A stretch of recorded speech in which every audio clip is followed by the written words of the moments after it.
नमस्ते, मैं डॉक्टर पीयूष। आज हम बात कर रहे हैं हमारे मटीरिया मेडिका फ्राइडेज़ के 8वें सेशन के लिए जो केस है उसके लिए। तो ये भी केस है एक recurrent bronchitis and high grade fever का 6 साल का बच्चा है।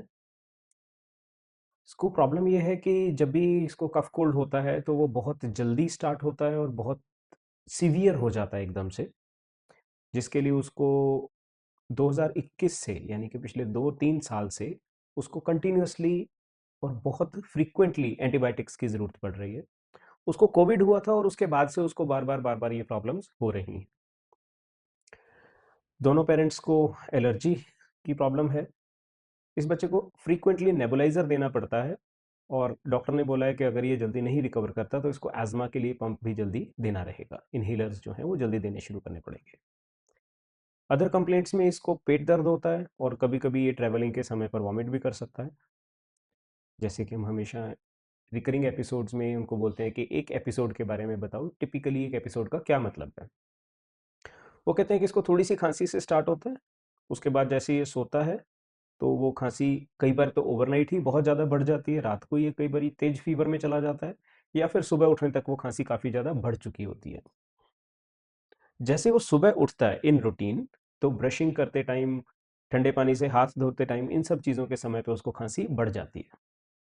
और अगर ये एपिसोड 3-4 दिन चला, तो ये चेस्ट कंजेशन के अंदर कन्वर्ट हो जाएगा और उसके बाद उसको और ज़्यादा हाई ग्रेड फ़ीवर और प्रॉब्लम स्टार्ट हो जाएँगी, साथ में वॉमिटिंग स्टार्ट हो जाएगी। वो कहते हैं कि इसका प्रॉब्लम का हम बता नहीं सकते क्योंकि बहुत अनप्रेडिक्टेबल है ये बच्चे का हेल्थ इश्यू। कुछ नहीं पता कब स्टार्ट हो जाएगा और कुछ नहीं पता कितनी जल्दी स्पीड पर ये इसकी प्रॉब्लम बढ़ जाएगी। ओडीपी की बात करें तो जैसे शॉर्ट में बताया, पहले कोविड टाइम के दौरान इसको प्रॉब्लम स्टार्ट हुई। उस समय के बाद इसको फ्रीक्वेंटली एंटीहिस्टामिनिक्स और एंटी एलर्जिक्स और एंटीबायोटिक्स बार-बार देने रहे और अब जो इसको एपिसोड्स होते हैं, उसमें इसको एंटीबायोटिक मल्टीपल टाइम्स देना पड़ता है। एक कोर्स एंटीबायोटिक का कंप्लीट करते हैं, थोड़ा कम हो जाती है प्रॉब्लम, फिर उसको 5 दिन और ज़्यादा उसको एंटीबायोटिक देना पड़ता है। अब तो ये हालत हो गई है कि महीने में 2 बार तक ये बीमार पड़ जाता है और 10-10 दिन इसको रिकवर होने में लग जाते हैं। नेचर, वो कहते हैं कि नेचर इसका अच्छा है, लेकिन अगर कोई इसने किसी के लिए अच्छा किया और सामने वाला इसके लिए उतना अच्छा नहीं करता, तो ये जल्दी रोने लग जाता है। गुस्सा भी हो जाता है, कुछ चीज़ें थ्रो करना है, टेंट्रम करना है, इस तरह का भी हो जाता है उसके लिए। अदरवाइज़ ये बहुत खुश रहने वाला बच्चा है और हर किसी का कहना मानता है, बहुत हैप्पी गो लकी बच्चा है अदरवाइज़। अपनी चीज़ों का ख़्याल रखता है, अपने टॉयज़ का ख़्याल रखता है। इसको बाहर का खाना थोड़ा बहुत अच्छा लगता है, लेकिन ये खाता नहीं है, क्योंकि इसको पता है कि ये बहुत ज़्यादा डरता है कि फिर इंजेक्शन लगेगा और कड़वी दवाई होगी, और इन चीज़ों से डरते हुए ये बिल्कुल भी नहीं खाता है जंक फूड। और वो जल्दी इरिटेट हो जाता है अगर जो जिस पर्सन से ये बात कर रहा है, अगर वो इसकी बात को पूरा अटेंशन देके नहीं सुन रहा है, तो ये बहुत जल्दी इरिटेट हो जाएगा। जल्दी रोने लग जाएगा, दिल छोटा है इसका। अगर मम्मी को कोई कट लग गया या हल्का-सा भी कट किचन में लग गया, तो ये रोने लग जाएगा और सबको बताएगा मेरी मम्मा को चोट लग गई है। या तो मम्मी को चिपक जाएगा या साइड पे जाके रोने लग जाएगा, ये सबको बताने लग जाएगा। सोसाइटी में जो बच्चे रहते हैं उनके साथ ये ज़्यादा नहीं खेलता है, बिकॉज़ वो मेरे जो टीज़ करते हैं और फिर उसको रोना आता है, इसलिए वो नहीं उनके साथ खेलता। वो उन पे शाउट कर सकता है उन बच्चों पे, फिर वो सिचुएशन वर्स हो जाती है, तो इसलिए ये खेलता ही नहीं, वो बुरे हैं वो बोलता है। Mother's history during pregnancy, mother बोलते हैं कि उनको मूड स्विंग्स होते थे, बहुत ज़्यादा गुस्सा आता था और मैं भी कई बारी चिल्ला देती थी कि कोई मेरी बात सुन क्यों नहीं रहा है।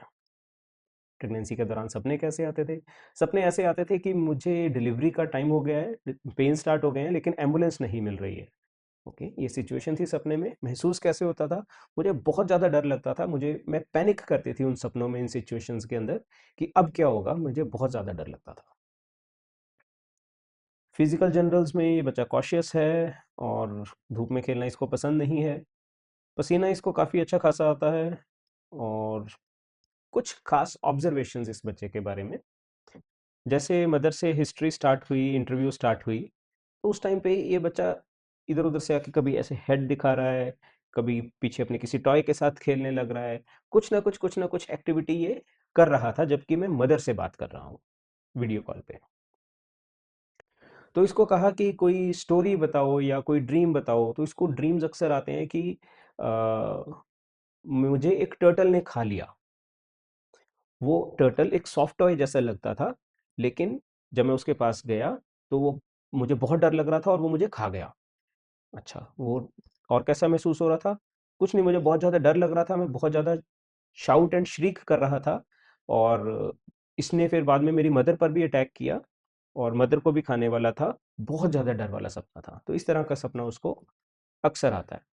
जब पेशेंट से बातचीत कर रहा हूँ तो वो बहुत इंटरेक्टिव पेशेंट है, बहुत खुल के अच्छे से बातचीत कर रहा है।